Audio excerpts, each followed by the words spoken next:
আসসালামু আলাইকুম এভরিওয়ান, সকলে কেমন আছেন? নিশ্চয়ই অনেক ভালো আছেন। আলহামদুলিল্লাহ আমিও ভালো আছি। বরাবরের মতো আবারও চলে আসলাম নতুন একটি ভিডিও নিয়ে। আসলে ভিডিও তেমন একটা আপলোড করা হয় না, তবে চেষ্টা করব নতুন নতুন ভিডিও আপলোড করার জন্য। রিলস নিয়ে মূলত কাজ করা হয়। আজকে আমি এসেছি ডিভোর্স নিয়ে কিছু কথা বলার জন্য। আপুরা, আপনাদের কাছে আমার একটাই অনুরোধ, প্লিজ ডিভোর্সের মতো কোনো বড় ডিসিশন নেওয়ার আগে 10 বার ভেবে নেবেন। কারণ কি জানেন, বাবার বাড়িতে বিয়ের আগে সুখ, বিয়ের পরে নয়। অনেক মেয়েরা মনে করে সুখ মানেই বাপের বাড়ি। অনেক মেয়েরা আছে স্বামীর অবাধ্য হয়ে বাপের বাড়ি গিয়ে পড়ে থাকে, স্বামীর সাথে তর্ক করেও বাবার বাড়ি গিয়ে থাকে। মানে বাচ্চা কাচ্চার স্কুল ছুটি হয়ে গেলে বাপের বাড়ি দৌড় দেয়। হাজব্যান্ড চাচ্ছে না, পছন্দ করছে না, তাও বাপের বাড়ি চলে যায়। তারা মনে করে বাপের বাড়িতে অনেক সুখ। কিন্তু একটি ডিভোর্সি মেয়ের কাছে গিয়ে জিজ্ঞেস করবেন বাবার বাড়ি কেমন সুখ, খুব ভালো একটা আনসার দিয়ে দিবে। বাবার বাড়ির মতো জাহান্নাম, মানে বড় জাহান্নাম এই পৃথিবীতে নেই।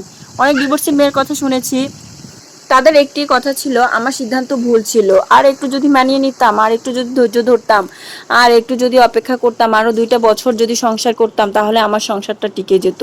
আমি অন্যের কথা শুনে এই কাজটি করেছিলাম, তা না হলে এই ভুলটা হতো না। আমি অন্যের দ্বারা প্রভাবিত হয়ে এই কাজটি করেছিলাম। এরকম কথা তাদের থেকে শোনা যায়। এবং বিশেষ করে ডিভোর্সি মেয়েদের কাছে একটা কথা গিয়ে জিজ্ঞেস করবেন বাবার বাড়িতে কেমন সুখ। ডিভোর্সের পরে একটা কথা বলি, একটা প্রাপ্তবয়স্ক মেয়ের সুখ হচ্ছে স্বামীর বাড়িতে, আর একটা প্রাপ্তবয়স্ক ছেলের সুখ হচ্ছে তার চাকরিতে। এর কোনো বিকল্প নাই। কারণ একটা চাকরিজীবী ছেলে যখন বেকার হয়ে আবার বাবা মার ঘাড়ে পড়ে, তখন বাবা মা তাকে আর ভালোবাসে না। কারণ এতদিন তারা টাকা পয়সা দেখে ফেলেছে, এখন বেকার ছেলেকে দেখতে আর ভালো লাগে না। অনুরূপভাবে একটা মেয়ে তার স্বামীর সাথে হাসি খুশিতে চলছে, সংসার করে খাচ্ছে, বাবা মা আনন্দে আছে, তারপর আপনি সংসার ছেড়ে দিয়ে গিয়ে বাবা মার ঘাড়ে গিয়ে উঠলেন। বাবা মার কাছে তো আপনি স্বাভাবিকভাবে একটি বোঝা হয়ে যাবেন। তারপর বাবা মা আর আপনাকে ওই চোখে দেখবেন। আপনি বাবা মার ঘরে যখন কিশোরী হিসেবে ছিলেন, তখন আপনি ছিলেন তাদের মেয়ে, কিন্তু আপনি তাদের ছেড়ে গিয়ে একটা সংসার করেছেন, আপনার সংসারটা টিকিয়ে রাখতে পারেননি, বাবা মার ঘাড়ে চলে এসেছেন, তখন আপনি কিন্তু তাদের কাছে একটা বোঝা। সেই জন্য আমি একটা কথা বলবো, আপনারা স্বামীর ঘর ছেড়ে যান, সমস্যা নাই, আমার কি, আপনি যাবেন, আমার তো কোনো সমস্যা নাই। কিন্তু তারপর এতগুলো কথা কেন বলছি, আপনি যাওয়ার আগে ভাববেন। একটা কথা আছে না, ভাবিয়া করিও কাজ, করিয়া ভাবিও না। আপনি পরের কথা শুনে স্বামীকে ছেড়ে দিলেন, ডিভোর্স দিয়ে চলে গেলেন, আপনি আপনার সংসার ছেড়ে চলে গেলেন, বাবা মার ঘাড়ে গিয়ে উঠলেন। আপনার বাবা মা ভাই বোন ডিভোর্স হওয়ার পর আপনাকে খোঁটা দিবে, আপনি ডিভোর্সে আপনার জীবনেও তা সহ্য করতে পারবেন না। ভাই, এটা হয় না। আপনার কলিজা তখন ছিঁড়ে যাবে।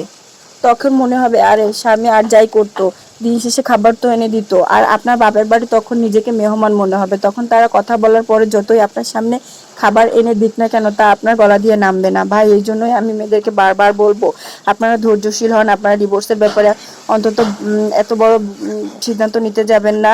কারো বুদ্ধি নিয়ে কোনো কিছু করতে যাবেন না। নিজের বিবেকে কাজে লাগান। কে আপনাকে কি বুদ্ধি দিচ্ছে সেটা বোঝার চেষ্টা করেন। একটা কথা বলি, ভালো করে মনে রাখবেন, জীবন মানে হচ্ছে সুখ দুঃখের এপিঠ ওপিঠ। আপনার জীবনে অনেক কষ্ট আসছে, সুখও একদিন আসবে। আপনি যদি মনে করেন আপনার সংসারে তুমুল অশান্তি কষ্ট, আপনাকে ডিভোর্সে যাইতেই হবে, তাহলে আমি আপনাকে একটা কথা বলি, আপনার কারো কাছে যাইতে হবে না, কোনো আত্মীয় স্বজন বন্ধু বান্ধব কারো পরামর্শ নেওয়া লাগবে না।